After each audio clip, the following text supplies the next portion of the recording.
Struktur penyusun akar. Berdasarkan struktur morfologinya, akar menjadi 4 bagian, yaitu daerah diferensiasi, daerah perpanjangan, daerah tundung akar atau kalitra. Adapun struktur jaringan penyusun akar dari luar ke dalam penampang terdiri dari jaringan-jaringan sebagai berikut. Epidermis. Epidermis memiliki rambut akar sebagai aktivitas sel-sel di belakang titik tumbuh yang berfungsi sebagai memperluas bidang penyerapan. 2. Korteks. Korteks adalah jaringan yang berfungsi sebagai tempat menyimpan cadangan makanan. Di dalam korteks pada akar terdapat jaringan-jaringan antara lain parenkim, kolenkim, dan sklerenkim. Endodermis. Endodermis adalah selapis sel yang menjadi pembatas antara korteks dan stele. Fungsinya adalah sebagai pengatur jalannya larutan yang diserap pada tanah masuk ke silinder pusat. Sel-sel endodermis memiliki penebalan lignin dan sumberin sehingga tidak mudah ditembus oleh air. Penebalan tersebut membentuk semacam pita yang dinamakan pita Caspri. Sel endodermis yang dindingnya tidak menebal disebut sel penerus atau peresap. Stele atau silinder pusat. Stele atau silinder pusat adalah jaringan yang berfungsi sebagai alat angkut air dan mineral ke dalam seluruh anatomi tumbuhan. Stele pada akar tersusun dari jaringan-jaringan sebagai berikut: perisikel atau perikambium, berkas pengangkut, dan empudur. Fungsi akar: menyerap air dan zat hara, alat pernapasan, memperkokoh tumbuhan, dan tempat cadangan makanan.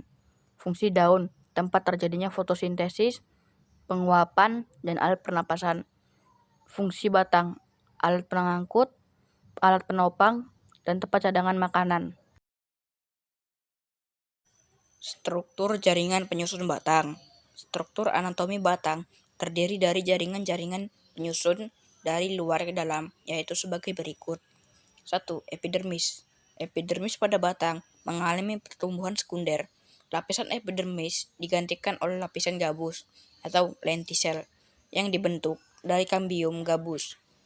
Lentisel berfungsi sebagai tempat pertukaran gas dan penguapan.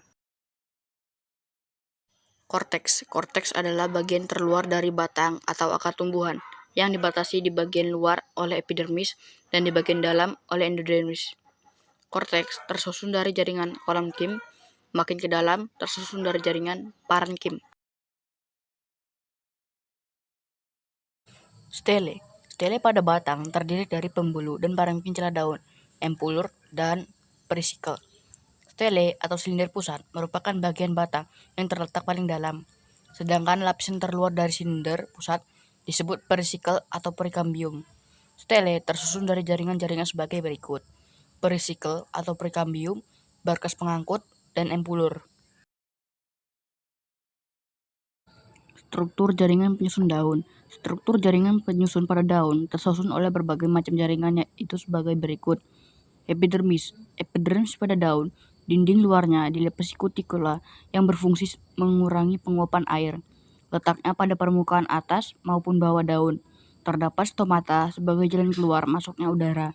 Selain itu, terdapat sel penjaga sebagai pengatur dalam membuka dan menutup stomata. Parenkim atau mesofil. Parenkim atau mesofil pada daun berfungsi sebagai tempat berlangsungnya fotosintesis. Mesofil pada daun dikotil terdiferensiasi menjadi 2 macam parenkim, yaitu sebagai berikut. Parenkim palisade atau jaringan tiang terdiri dari sel-sel berbentuk silinder tersusun rapat dan mengandung banyak kloroplas. Parenkim spon atau jaringan bunga tersusun oleh sel-sel yang tidak teratur, tersusun renggang, dan mengandung lebih banyak kloroplas. Mesofil pada daun monokotil letaknya pada cerukan antara urat daun, sedangkan mesofil pada daun monokotil tidak berdiferensiasi, bentuknya seragam, kecuali mesofil pada sarung berkas pengangkut lebih besar, kloroplas sedikit, dan dindingnya tebal. Jaringan pengangkut. Jaringan pengangkut terdapat pada bagian bawah daun dan disebut tulang-tulang daun pada tumbuhan dikotil.